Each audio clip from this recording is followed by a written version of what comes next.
I wrote a poem, and it has very dark, negative connotations to it, because it's about mental illness, and it's about me trying to explain what it's like for me and other people. So if you're triggered by everything that comes along with mental illness, I will give you a chance now to click off.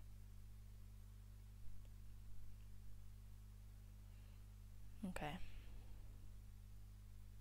Those of you that are still here, I assume you do want to listen, but I wrote this poem, although I don't have a name for it.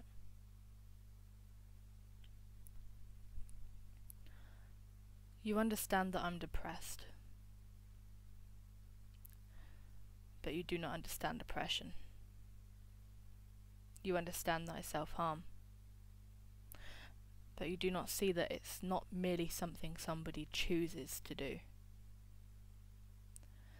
You understand that I have anxiety, but you cannot see the thoughts racing in my head at 1,000 miles per hour. Everyone is living, breathing, winning, but I'm being smothered, barely swimming. Everybody is oblivious, but for me it's multivious. Multivious means many ways or roads, and in this case it never ends, it never goes.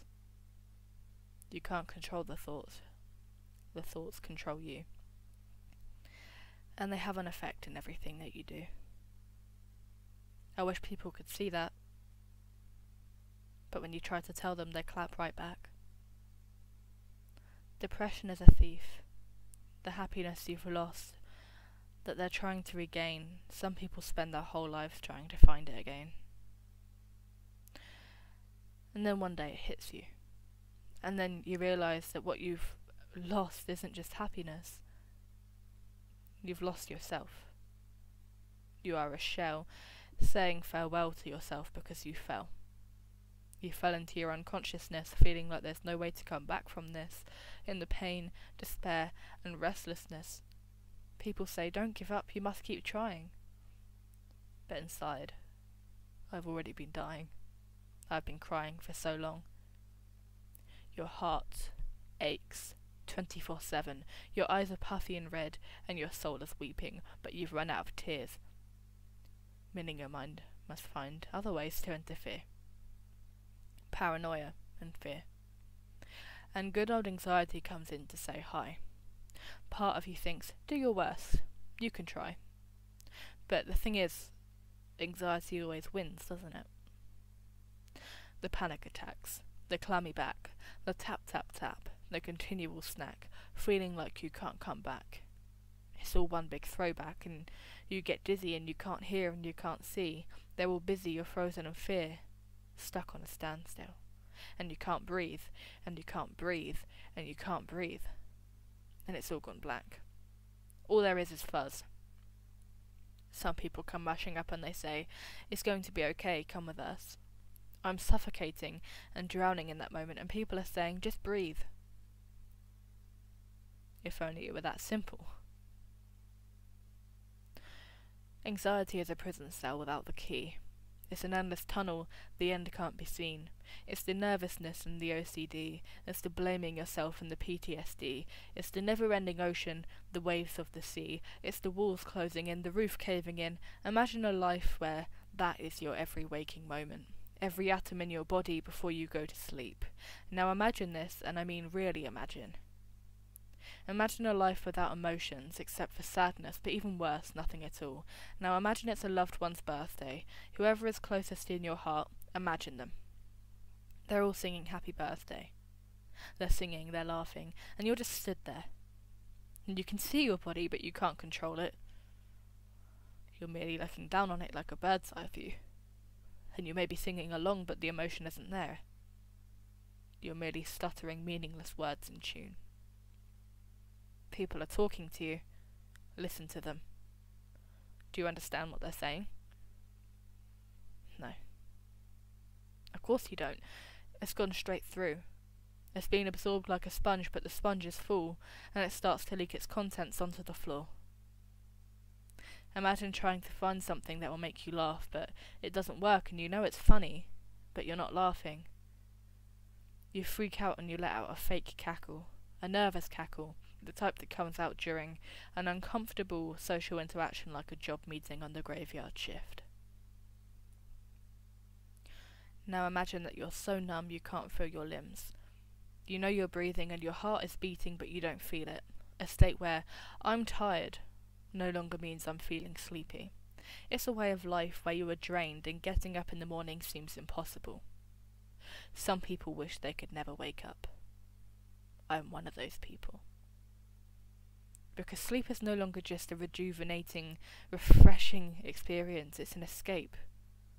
It's the one moment where you can temporarily shut off. Regarding you don't have night terrors like you do most nights. Imagine a world where you're shunned upon for feeling happiness, if it's at all capable.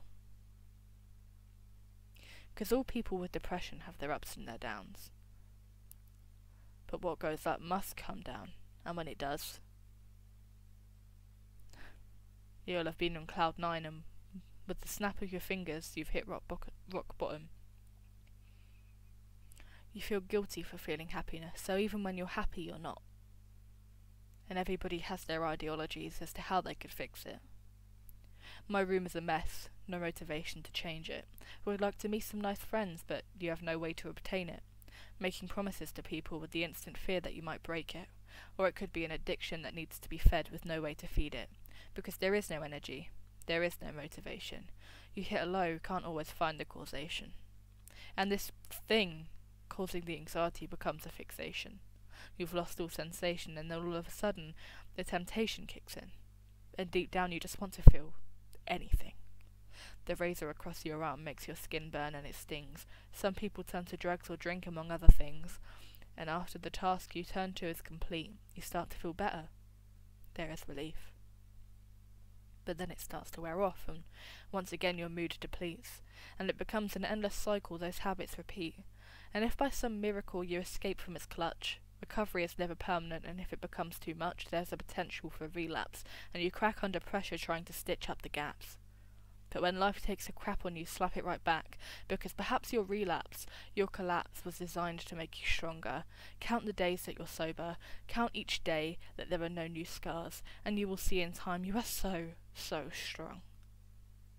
You are beautiful, and you're more clever and capable than you ever thought you could be. And once you find that in yourself, you will see that although everything isn't the way you planned it to be, doesn't mean there's no reason to be happy. Find a positive to every negative. Find a reason or a goal to live up to every day. Surround yourself with people that care about you. Talk to a doctor or a specialist. And although there is no cure for depression, there is management. And it does get better. I've said my piece.